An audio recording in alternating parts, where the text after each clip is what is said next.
I wasn't a good man. The judge told me that himself before they buried me in concrete. Life without parole.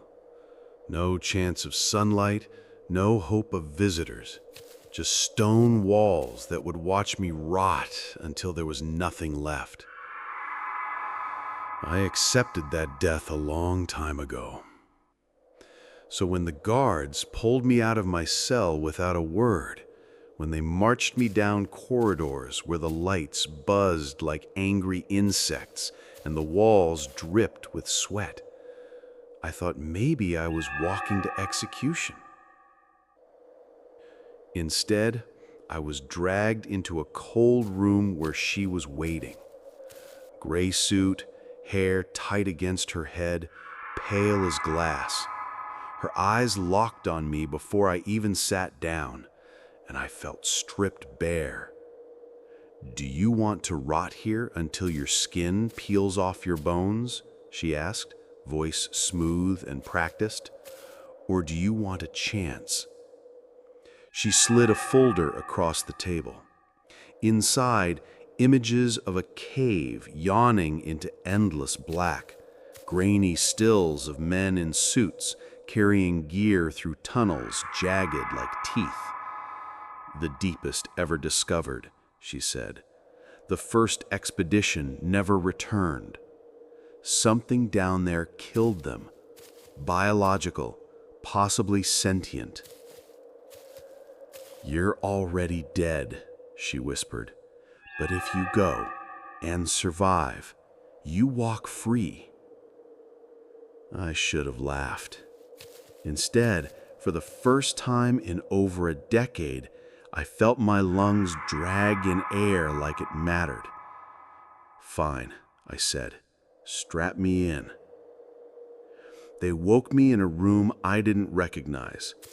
White sheets, smooth walls, a glow panel built into the ceiling, humming faintly without bulb or fixture.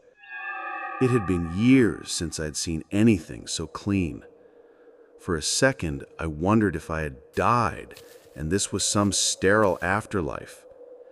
Then the door opened and reality shoved me forward. A man in pale clothes gestured without speaking. I followed, shackles cold against my wrists. The corridor stretched short and narrow until it opened into a chamber where the lights were colder than the cell I'd left behind. 4 chairs faced a massive screen. 3 were already filled. The first man leaned back, arms tattooed to the wrist, a smirk glued to his unshaven face. Hollis, his tag read. He gave me one look and snorted, like I wasn't worth the air. Beside him sat Drew, bald and thick, hands clasped, eyes locked forward with a soldier's dead focus. The last was different. Shoulders hunched, twitching every few seconds, eyes darting as though some unseen hand tugged invisible strings. She gave off a nervous static that filled the room. I sat in the empty chair. The lights dimmed. The screen flickered on. Grainy images of cave walls scrolled past, sensor data, collapsed tunnels, outlines that looked too jagged to be natural. A voice droned, "You're going underground. You will be monitored. Every step, every word logged. One guide will lead you. You will not deviate. Do so, and you will die." The girl twitched again. The man in uniform introduced her as Wren. She was part of the first mission. She left before the attack. Hollis grinned, so we're being led by a coward. His laughter echoed, sharp and cruel. Wren flinched. She didn't defend herself. We were given weapons, shotguns, rifles, sidearms. I hadn't touched a gun in years, but the weight felt familiar. Hollis looked thrilled, Drew indifferent. Wren didn't take anything. She only pressed herself against the truck's side when we were loaded inside, silent as steel doors shut us into darkness. The ride stretched forever. No windows, no sense of distance. Only the vibration of wheels on stone. I sat across from Wren. Her leg bounced. I asked if she was all right. She blinked, nodded, then whispered, "It's hard sometimes. I get stuck." Her words broke apart with nervous tics. I could see the truth. She wasn't just jittery. Something in her carried scars deeper than skin. When daylight finally hit us, it felt violent. The gates had been built directly into pale rock, guarded by men in heavy suits. Behind them, crates overflowed with ammunition, rations, lamps, and batteries. Beyond all of that was the cave itself, a slit in the mountain, wide enough for two people to walk side by side, black as a throat waiting to swallow. We dropped our gear by the mouth of that tunnel. No one spoke. Hollis grinned, Drew flexed his hands, Wren stared at the ground, and I breathed in air that smelled of dust and endings. Somewhere behind us, the reinforced doors prepared to lock. Once we stepped through, there would be no return until they allowed it. And I knew, as surely as I knew my own name, that whatever had devoured the first team was still down there, waiting for us. The first hours inside felt deceptively calm. The cave walls closed around us, jagged in places, smooth in others, wide enough for two to walk abreast. Our lamps carved pale cones through the dark, dust swirling like ash in frozen air. We followed Wren's lead. A tablet glowed against her chest, a laminated map strapped to her leg. She barely spoke, but each stop she called was marked with orange tags left by the first expedition, signs half buried in dust, brittle with neglect.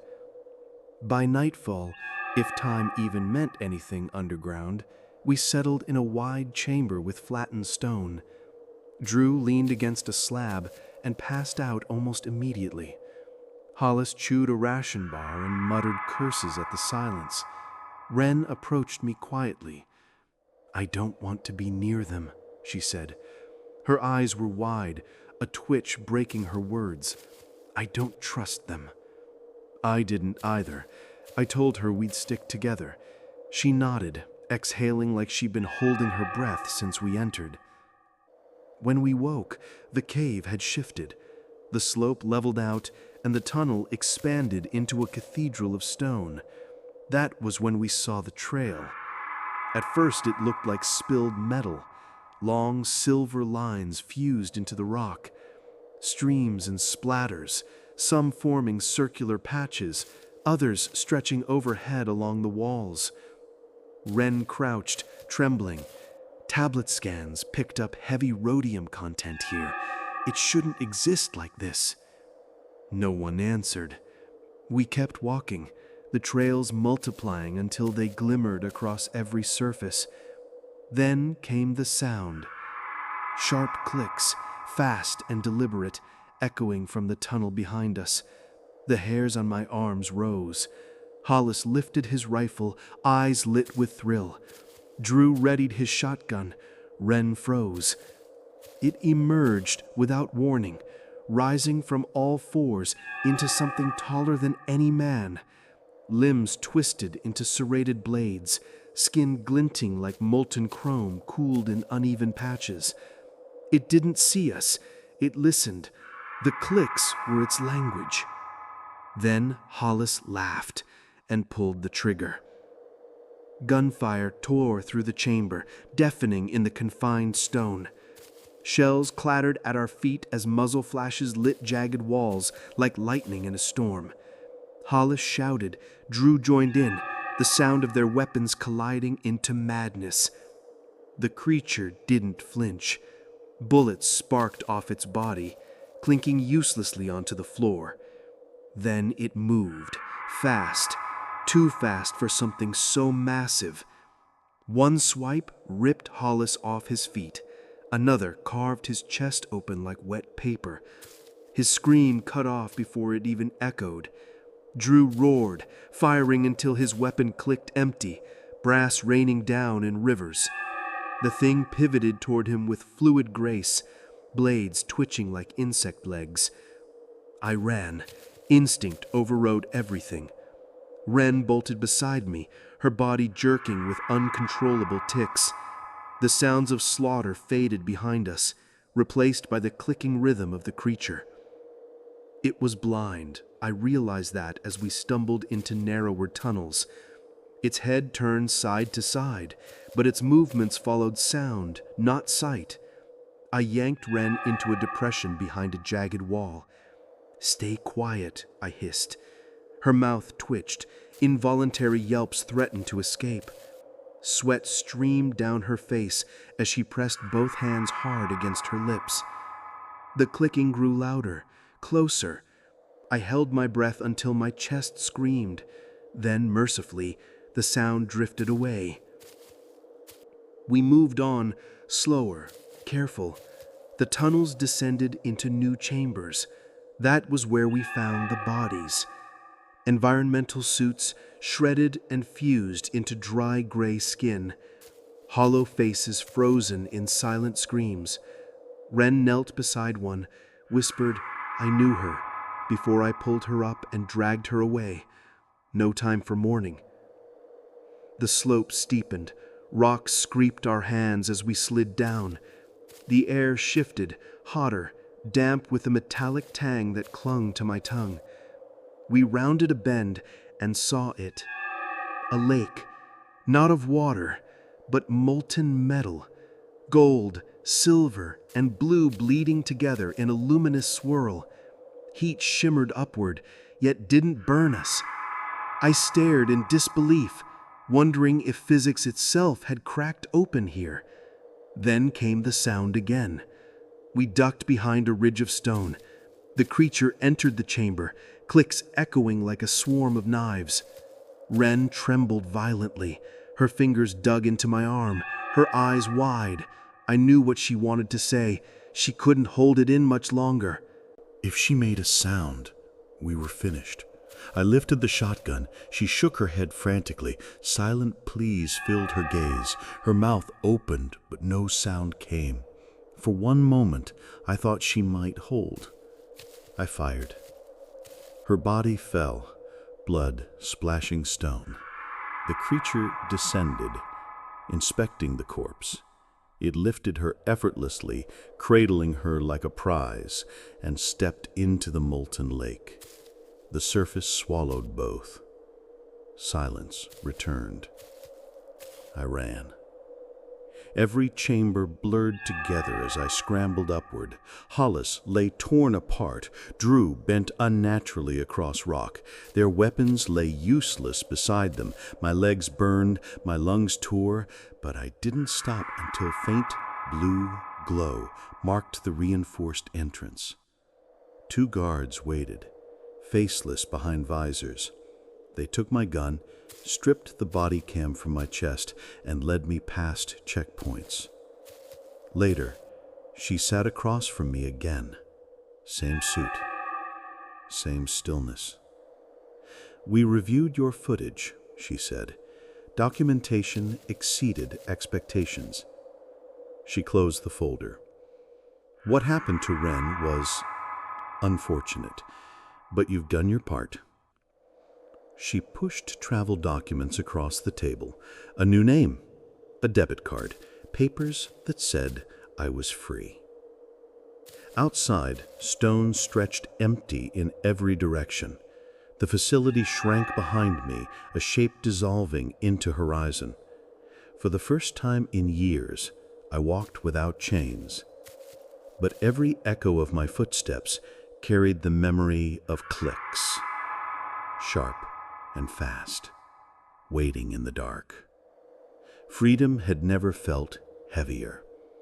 Papers in my pocket, air on my face, the world wide open, and yet all I carried with me were the echoes of that cave. I tried to convince myself it was finished. Hollis, Drew, Wren, all gone, the creatures swallowed by that impossible lake, the deal complete. I was free. But freedom felt like a trick. Every sound in the distance snapped my nerves tight. Every metallic rattle reminded me of those clicks. That night, in a rented motel, I laid the papers on the bed. My new name stared back at me in black print. A new life. A chance no prisoner ever gets. Then the lights flickered. Just once. A hum passed through the walls, faint, like a tuning fork pressed against bone. I froze, breath held. Nothing else happened. I laughed at myself. Nerves, trauma. I killed Wren. I left them all behind. Of course my mind would play tricks. But then I heard it. Click. Soft, deliberate. Somewhere outside the thin motel door. I rose, heart hammering, and pressed my ear against the wood. Silence. My hands shook as I slid the chain lock into place. Seconds stretched, my pulse thundering louder than thought. Another click, this time at the window. The blinds shivered, though no wind stirred. A faint glow reflected off the glass, silver bleeding into blue, like the molten lake come to life. I stumbled back, tripping over the bed frame. My throat was dry, lungs clamped tight. The clicking grew faster, sharper, surrounding me from every wall. And I knew then I hadn't escaped. I didn't sleep that night. Couldn't. Every time my eyes shut, I heard the clicks again, echoing under the floor, rattling inside my skull. By morning, sunlight poured through the blinds, but the terror didn't fade. It lingered, like a stain burned into the air itself. I checked the hallway, the parking lot, every corner of the motel. Nothing. No marks, no shadows, no sign of intrusion. Just silence. Maybe it had only been in my head. Maybe trauma had carved the sound so deep into me it would never leave. I told myself that as I boarded a bus heading nowhere in particular. The papers in my pocket promised a new identity, but the reflection in the window still showed a prisoner. Not free, just borrowed time. I thought about Wren, her convulsions, her effort to hold still, the terror in her eyes when she knew she couldn't. I had silenced her to save myself, but maybe that sound, those clicks, had been hunting her, not us. Maybe by killing her, I'd taken her place. Outside, fields stretched endless beneath a washed-out sky. Passengers around me stared at phones, books, anything but each other. Ordinary life. Then, faint beneath the rumble of the engine, I heard it again. Click. I closed my eyes. My freedom wasn't real.